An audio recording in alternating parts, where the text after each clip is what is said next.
The guys are great sports. They are able to accept defeat graciously, magnanimously. I'm not speaking to you, of course. Well, you haven't played the tournament. Well, you certainly are gracious at defeat. I've noticed that in recent tournaments. Well, I've had a lot of practice.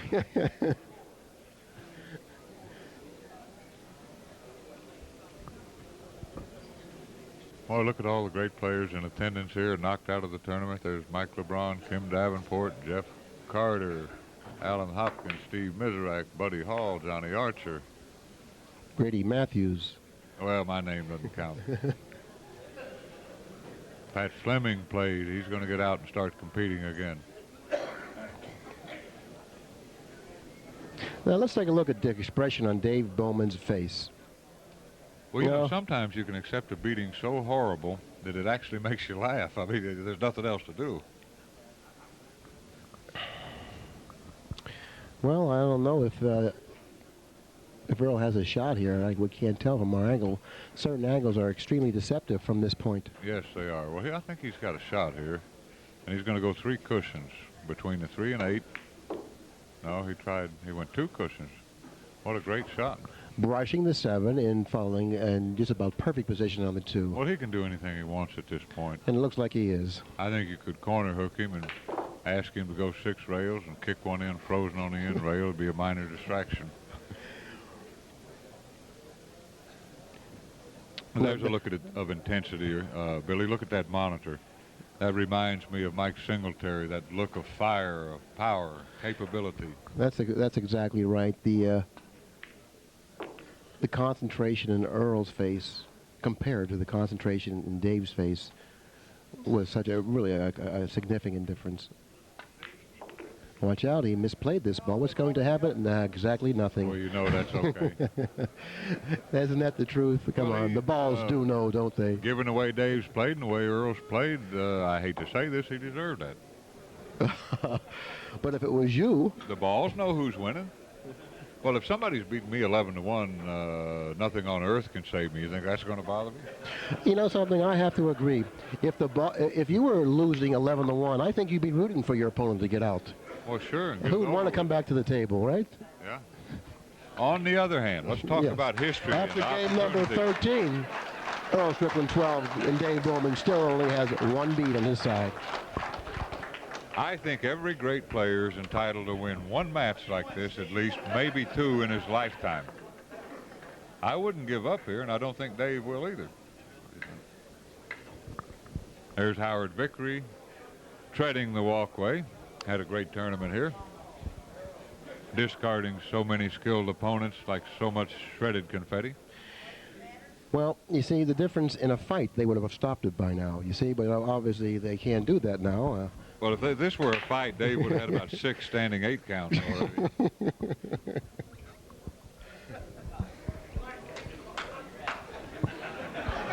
Well, there's Steve Miserak supporting Dave. He's always in Dave's corner all the time.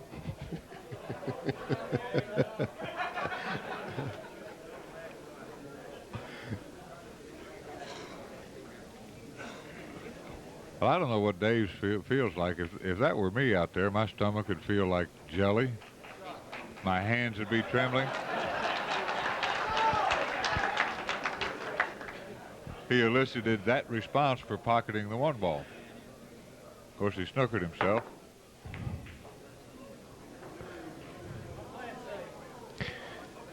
A little late for Hey, all right. There was an excellent roll there. I thought Dave made an excellent attempt in massaying that ball, and he got good results. By the way, if I was Dave right now, I'd try to make a deal with Earl. Earl said he was playing the 9 here.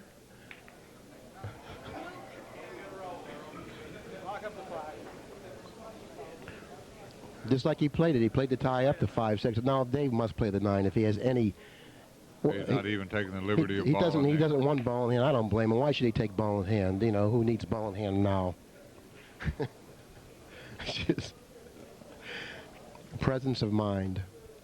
And what a response Dave will receive from this knowledgeable pool audience here in Lexington, Kentucky, if he after he wins negotiates this, his way through set. this intricate pattern of balls.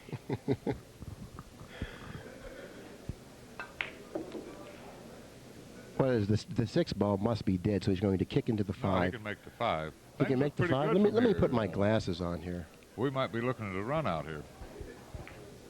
Well, he can make the 5. You know, I really give Dave an outside shot if he wins this game and strings a couple more racks.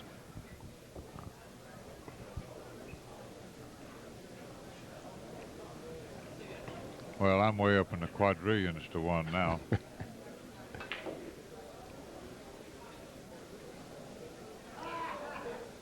Well, he's got an excellent chance to make this run out here. Now, you know what I do sometimes. I'm not saying it's right, but if I'm way, way behind, I might... Well, he has a chance to double his production right here. And let's give him some quiet, please. And he does. At the end of game number 14, Dave Bollman pushes another beat on his side. He gives him a total of 2 to Earl Strickland's 12. What I was going to say is that I'll shoot a 9 ball like Dave did there, a little harder, a little more authority. Just try to change things around, loosen up a little bit.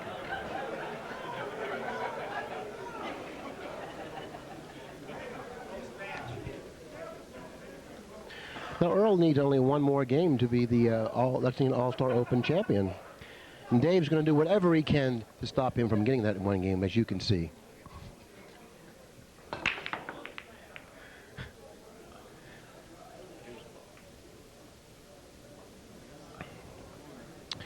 Well, 1, 2, 3, 4, the 9-4-9 combination. Yeah, 1, 2, 3, 4, 9 combination. That certainly is an option that he has available to him. Oh, I was wrong. 2, 1, 3, 4. Yeah, we both were. We'd have lost the perfecta. Well, now that... well, he just played a 4. Yeah, that's enough for the 4-9 combination. Now it looks like he's going to have to pocket the 3 and slide across table for the 4.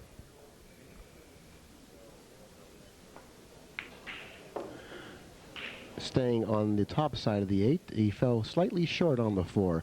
Looks like he's going to have to show us his stretch or his opposite hand shot. He is ambidextrous, isn't he, Brady? Yes, he is.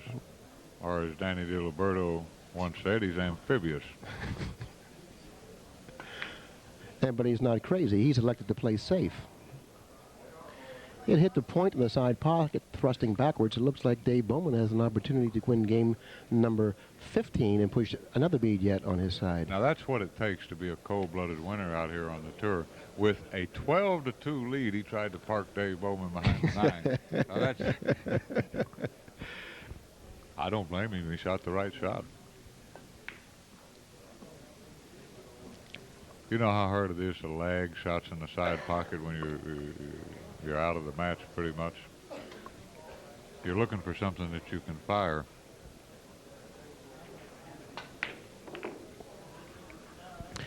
And without further ado, I'm tempted to say this is probably the end of it. Well, I have to agree with you. I mean, we've only agreed twice now in the 2 matches that were played here, the semifinals and the finals, and I do agree this looks like the end of the match and the tournament.